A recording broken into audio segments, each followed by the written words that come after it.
Hello, artsy friends. Ken here, your thrifty apprentice. Happy Friday, everyone, and welcome back into the studio. Today's video, we have ourselves a mixed media mountain painting, Purple Mountain's Majesty.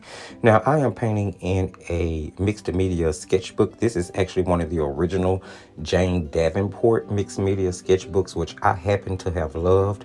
I have two of them, and I still have plenty of paper left in both of them.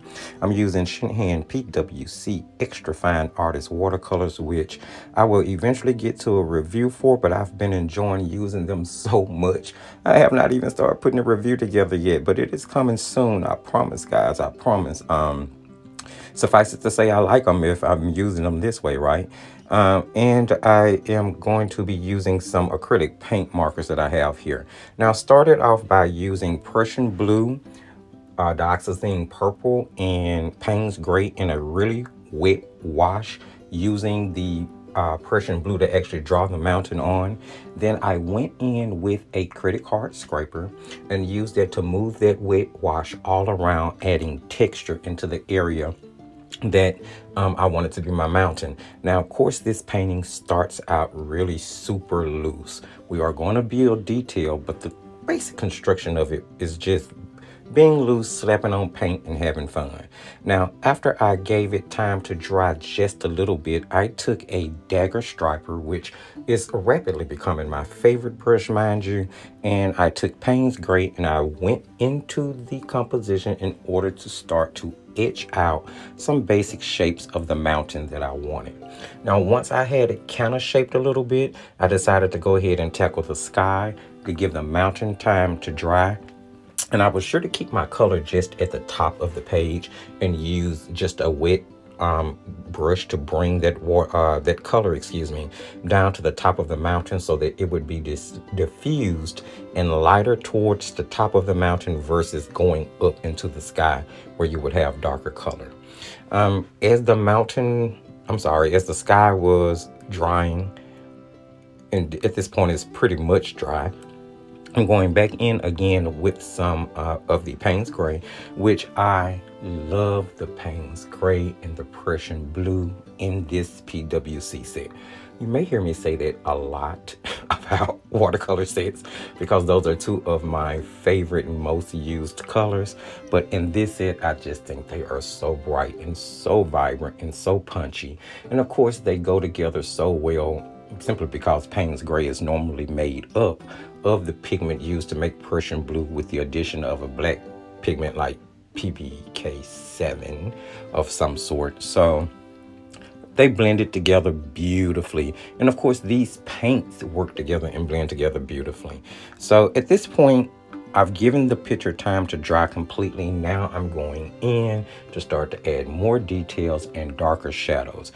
I'm deciding what side of the mountain I want to be the shadow side and what side I want it to be the light side. So with the idea in mind that the light was coming behind the mountain, it gave me the idea that, of course, my shadows would be more so towards the viewer. So I'm actually using that Payne's gray and mass tone with the dagger stripe brush, and I'm sort of following the guidelines that I scraped into the paper with the credit card scraper. Other than adding rock texture, it helps to shape anything that's rocky. So that's a really great technique you guys can use.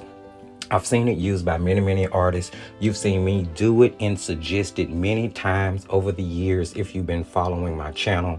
I originally picked that up from Lindsay, the Frugal Crafter, but I have definitely developed that technique into using it in my own paintings over and over again. And I've seen many other artists use it on YouTube. So if you've never tried it, give it a try. It is a wonderful technique. After I decided where I wanted my shadows, I splashed in a little Payne's gray, I splashed in a little violet, and then I went in on the lighter, non-shadowed side of the mountain and glazed on a layer of the violet from the purple. Again, I think it's dioxazine violet. I know the pigment number is PV3. I forget the exact name they gave it, but the pigment number is PV3. So here you see me throwing some birds in the sky, just to add a little bit more to the composition. And then I'm taking a hair dryer. You can use a heat tool if that's what you have. Heat tools tend to get too hot for me sometimes with my watercolor paintings, so I much prefer the heat from a hair dryer because it's more regulated. That's just my opinion. So I took my time to really dry my paper thoroughly. You can see me running my hand across it because those credit card scrapes made texture, visible texture, that I feel like added to the entire overall concept of the mountain.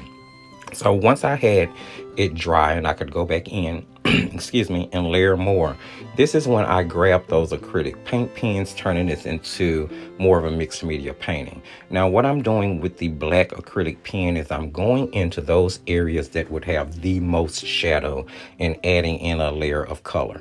I'm also taking that pen and adding in all of the cracked, scratchy details that you would be able to see in mountains, at the base of the mountains, along the ridges of mountains, in order to give it a little bit more realness. Now, this isn't going to be hyper realism, but it's definitely going to be a painting, a mixed media painting, where you can tell that, you know, there was a bit of thought put into trying to make it look real.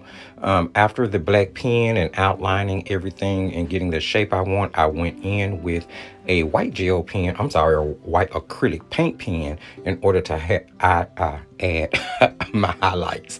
After I finish doing that, I'm going to sign, and that's going to wrap it up, guys. Thank you so much for joining me here for this really quick mixed media painting. Hopefully you saw something you liked, picked up on some techniques you can use. Don't forget to give the video a thumbs up if you did.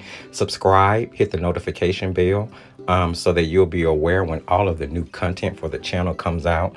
I'm going to be trying to tackle acrylic paint pens a little bit more. Be sure to share the video, because sharing is caring. You can check the video description for all of the relevant links, including the Facebook page, Etsy, Patreon, the most recommended product list, and now the newly added artist wish list, just in case you decide to support the channel in another means other than Patreon or Etsy. That wraps it up. And remember, as I tell you guys at the end of every single painting, just keep painting and crafting.